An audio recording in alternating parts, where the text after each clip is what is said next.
पहले से सभी को थी, और जैसे मैं पहुंची वहां पर 9:55 पर पूरी पुलिस छावनी बन गई, जो मुझे वहां पर घेर लिया गया और कहा गया कि आपको यहां पर मीडिया से किसी भी तरह की बात करने की इजाजत नहीं है। मुझसे पूछा गया पुलिस द्वारा कि आप किस मुद्दे पर बात करेंगे, ये बताइए हमें। क्या आप सरकार और प्रधानमंत्री जी के खिलाफ तो नहीं बोलने वाले हैं, ये सब मुझसे पूछा गया। और यह भी कहा गया कि यहां से बात करने की इजाजत सिर्फ सांसदों को है। तो मेरा यही कहना था कि सांसदों के लिए संसद भवन बना हुआ है, जब वहां वो बात नहीं करेंगे तो आधी आबादी बाहर से बात करेगी, और वो हक हमारा है जिसे आप छीन नहीं सकते हैं। मैं मुद्दा क्या चुनूं? सरकार के खिलाफ है, प्रधानमंत्री जी के खिलाफ है, ये लोकतंत्र है। अगर कुछ गलत होगा हमें आवाज उठानी है, हम उठाएंगे। 8 मार्च को अंतर्राष्ट्रीय महिला दिवस पूरे देश ने, विश्व ने और अखिल भारतीय महिला कांग्रेस ने मनाया। 10 मार्च को कल जब देश का संसद सत्र शुरू हुआ, अखिल भारतीय महिला कांग्रेस ने जंतर मंतर पर 2 मांगों के साथ, जिसमें पहली मांग थी कि महिला आरक्षण कानून लागू किया जाए और दूसरा महिला सुरक्षा के मुद्दों को लेकर एक बड़ा आंदोलन कल जंतर मंतर पर किया। आज 11 तारीख को जब मैं मीडिया बाइट के लिए गई, मुझे रोक दिया गया। कम से कम 40 मिनट तक पुलिस ने मुझे घेरे रखा। लेकिन बात यह है कि जो आवाज है इस लोकतंत्र में, जो तानाशाह सरकार बैठी है, जो लोकतंत्र की हत्या कर रही है, उसे वो हम उसे नहीं करने देंगे। और मैंने तय किया कि मैं 24 अकबर रोड कांग्रेस मुख्यालय से मीडिया के माध्यम से इन मुद्दों को उठाऊंगी, जिन मुद्दों को मैं उठाने गई थी। देश के प्रधानमंत्री जी की तस्वीरें तेजी से देश और विदेश में वायरल हो रही हैं। जिन शख्स के साथ प्रधानमंत्री जी की तस्वीरें वायरल हो रही हैं, उनका नाम है बालेश धनखड़। कौन है ये बालेश धनखड़? ये Balesh Dhankhar overseas friends of BJP के मुखिया रहे हैं ऑस्ट्रेलिया में। इन बालेश धनखड़ पर इनको 40 साल की सजा का ऐलान किया गया। इन्हें 40 साल की सजा हो गई। क्यों? क्या किया है इन्होंने ऑस्ट्रेलिया में नौकरी का झूठा विज्ञापन दिया कि ये नौकरी लगवा सकते हैं, क्योंकि प्रधानमंत्री जी के साथ तस्वीरें थी। लोगों को लगा ये नौकरी लगवा देंगे, और नौकरियां लगवाने के लालच में अपने घर पे, अपने फ्लैट पे बुलाया महिलाओं को, उनके साथ बलात्कार किया, उनकी वीडियो बनाई, उन्हें ब्लैकमेल किया। ये ऐसा 5 महिलाओं के साथ किया, और जिसके दोषी करार दे दिए गए हैं ऑस्ट्रेलिया में बालेश धनखड़, और इन्हें 40 साल की सजा हो चुकी है।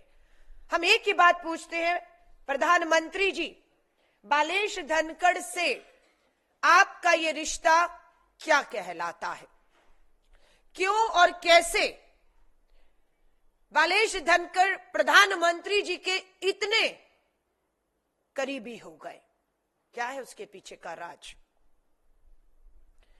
क्या प्रधानमंत्री मोदी जी आपको और आपके प्रधानमंत्री मुख्यालय पीएमओ को बालेश धनखड़ के कुकर्मों की जरा भी जानकारी या भनक सूचना नहीं थी क्या?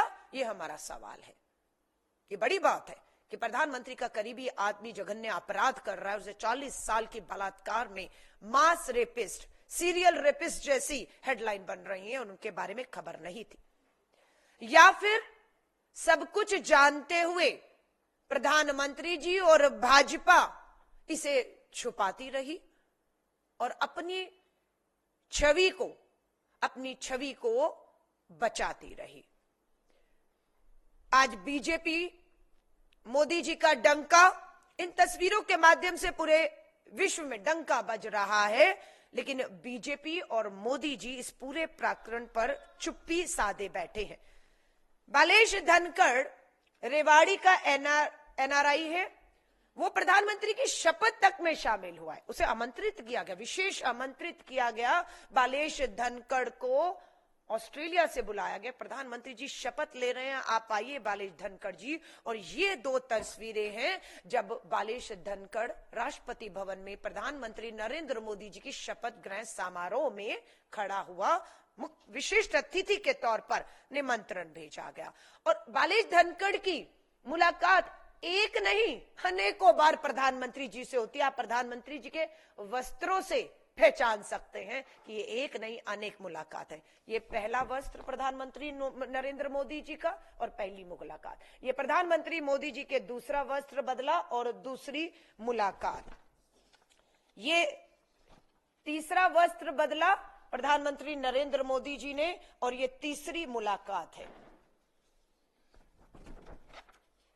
लगातार आप देखिए इन तस्वीरों को, बालेश धनखड़ और प्रधानमंत्री जी। और इतना ही नहीं, प्रधानमंत्री जी ने पीएमओ में बुलाकर बालेश धनखड़ से लगातार बैठकें की हैं। क्या मुद्दे थे इन बैठकों के? फर्जी विज्ञापन निकाल रहा था बालेश धनखड़, ऑस्ट्रेलिया में महिलाओं को नौकरी देने का लालच दे रहा था। क्या प्रधानमंत्री जी आप और आपके पीएमओ को इसकी बिल्कुल खबर नहीं थी? ये प्रधानमंत्री के आवास में जब प्रधानमंत्री जी बुलाकर इस तरीके से हाथ में हाथ पकड़कर बालेश धनखड़ से मिलते हैं, तो क्यों इस झूठे विज्ञापन नौकरी देने के धोखे में कोई नहीं आएगा? बिल्कुल आएगा। उन्हें लगता था कि प्रधानमंत्री का करीबी है। ये देखिए यहां पर भी वस्त्र बदला और कितनी मीटिंगें हो चुकी हैं। कम से कम नहीं तो 15 बार बालेश धनखड़ ऑस्ट्रेलिया के अंदर, भारत के अंदर, पीएमओ में, राष्ट्रपति भवन में लगातार। और भाजपा का एक नेता नहीं, ये केंद्रीय मंत्री पीयूष गोयल जी भी गए ऑस्ट्रेलिया, तो बकायदा इनको बुलाकर मिलते हैं। लेकिन इसके बारे में संबित पात्रा, ये अनेकों, ये देखिए ये बैठक होती है तो ये बैठक आयोजित करते हैं प्रधानमंत्री जी के लिए।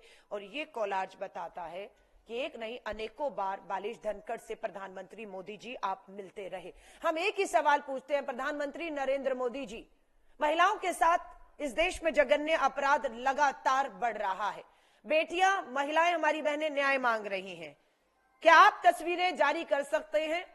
जितनी तस्वीरें आपकी बालेश धनखड़ के साथ हैं, क्या उतनी मुलाकातें, उतनी तस्वीरें प्रधानमंत्री जी, राष्ट्रपति भवन हो या प्रधानमंत्री आवास हो, हमारी उन पीड़ित बेटियां जो न्याय मांग रही हैं उनके साथ आपकी इतनी तस्वीरें आप दिखा सकते हैं? सच ये है कि आपकी इतनी तस्वीरें क्या, एक भी तस्वीर इस देश की आधी आबादी जो पीड़ित है, अन्याय, अत्याचार, जुल्म और बलात्कार की शिकार है, उनकी एफआईआर तक नहीं हो रही है, उन्हें न्याय नहीं मिल रहा है। वो आपसे गुहार लगा रही है पर आप उनको मिलने का समय नहीं दे रहे हैं। आपके पास समय ही नहीं है। लेकिन आपके पास समय है जंगल की सफारी करने का और पिंजरे में बंद शेरों से के साथ फोटो खिंचवाने का।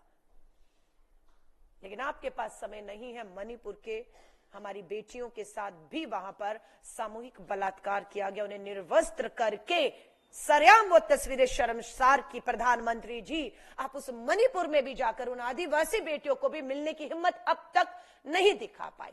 संसद सत्र चल रहा है, प्रधानमंत्री नरेंद्र मोदी जी को उम्मीद की जा रही थी कि संसद में आज बैठेंगे और महिलाओं के मुद्दों पर जो तय था कि प्रियंका गांधी जी लोकसभा में, राहुल गांधी जी लोकसभा में, राज्यसभा में सोनिया गांधी जी और मल्लिकार्जुन खड़गे जी हमारी जो बाहर आवाज है उसे बुलाएंगे। लेकिन पता लगता है कि प्रधानमंत्री जी मणिपुर की बात छोड़िए, संसद में आने की बात छोड़िए, आज मॉरिशस घूमने निकल गए हैं।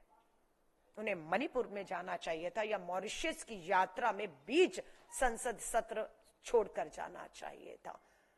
और फिर मैं कह रही हूं, भाजपा को जवाब देना होगा। ये एक नहीं अनेकों मामले हैं। प्रज्वल रेवन्ना कर्नाटक का पूर्व सांसद, मास रेपिस्ट, जेल की सलाखों के पीछे है, वो भी इसलिए क्योंकि कर्नाटक में कांग्रेस की सरकार है।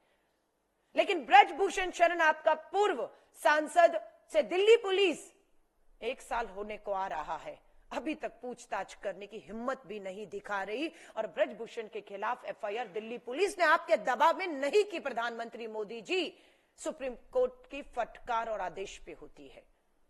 यही काम गुजरात में भी हुआ। प्रधानमंत्री जी, आपका पूर्व मंत्री और अभी का विधायक गुजरात में एक दलित महिला का बलात्कार करता है, गुजरात पुलिस दबाव में, आपके प्रधानमंत्री जी दबाव में और गृह मंत्री के दबाव में एफआईआर नहीं करती है। वहां पर हाईकोर्ट के आदेश और फटकार के बाद एफआईआर हुई है।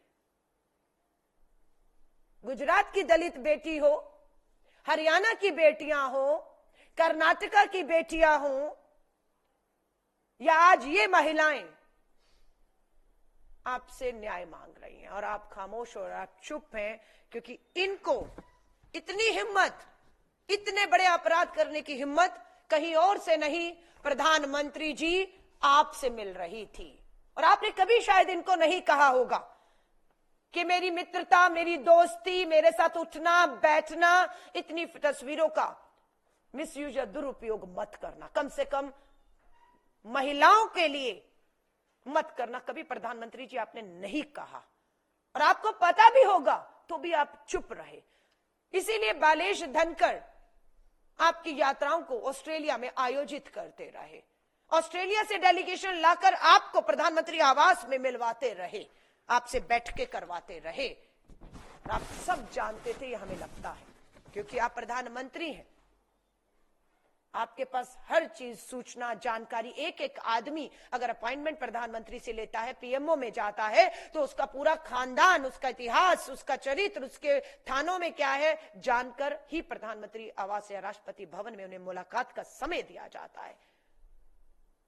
या तो आप कुछ नहीं जानते थे, बता दीजिए कि आप पीएमओ में बैठकर भी आपको बालेश धनखड़ के बारे में कोई जानकारी नहीं थी कि वो क्या कर रहा है। आज 40 साल की उसे बलात्कार में सजा होती है, तब आपको इस खबर से पता लग रहा है, हम पूछना चाहते हैं। और अगर आपको पता था, आप और भाजपा के राष्ट्रीय अध्यक्ष से पूछना चाहती हूं, आप खामोश क्यों रहे, क्यों ये होते हुए देखते रहे?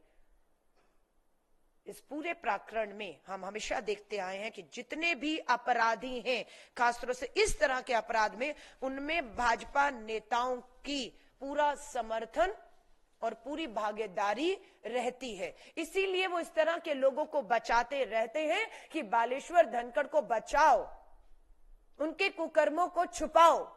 अगर ये आ गए, बोल दिया, मुंह खोल दिया, तो ये अकेला नहीं, भाजपा के बड़े बड़े नेता बेनकाब होकर जो है वो घेरे में आ जाएंगे। इसलिए बचाने का काम इन सभी अपराधियों को, जो बलात्कार के दोषी हैं, यौन उत्पीड़न के दोषी हैं, उनके सीधे संपर्क भाजपा से, और भाजपा उनको बचाने का काम करती रहती है। ये ऑस्ट्रेलिया की सरकार है, अगर दिल्ली में होती, देश में होती, तो बालेश धनखड़ बच गया होता जैसे सभी बचे हुए हैं। किसी को सजा नहीं हुई इस देश में, क्योंकि वो भाजपा में, भाजपा के नेता हैं और उनकी वो शामिल हैं इन अपराधों में, इसलिए वो बचे हुए हैं। लेकिन ऑस्ट्रेलिया की सरकार ने 40 साल की सजा, सामूहिक बलात्कार, ब्लैकमेलिंग, वीडियो बनाना, उन्हें हर तरीके से करके इसे जघन्य अपराध की श्रेणी में मानते हुए प्रधानमंत्री नरेंद्र मोदी जी के करीबी बालेश धनखड़ को 40 साल की सजा सुनाई है। उम्मीद करती हूं भाजपा इन सभी सवालों के जवाब देगी, क्योंकि प्रधानमंत्री जी की तस्वीरें बालेश धनखड़ के साथ, मास रेपिस्ट के साथ, 40 साल की जिसे सजा हो चुकी है, उसके साथ जब विश्व में वायरल हो रही हैं, सोशल मीडिया पे वायरल हो रही हैं, तो बिल्कुल देश के प्रधानमंत्री जी, आप भारत के प्रधानमंत्री हैं, आपकी छवि नहीं, भारत की छवि धूमिल हो रही है, मात्र आपके इन संबंधों की वजह से और ऐसे लोगों से संबंधों की वजह से। उम्मीद है भाजपा इस पे चुप रहकर अपने पाप, अपने अपराध को और ऐसे अपराधियों को, संरक्षण को छुपाएगी नहीं, आकर इस पे आगे अपनी बात, अपनी सफाई को रखेंगे कि उनका इस पे क्या कहना है। धन्यवाद। आप पत्रकार साथियों का कोई सवाल हो?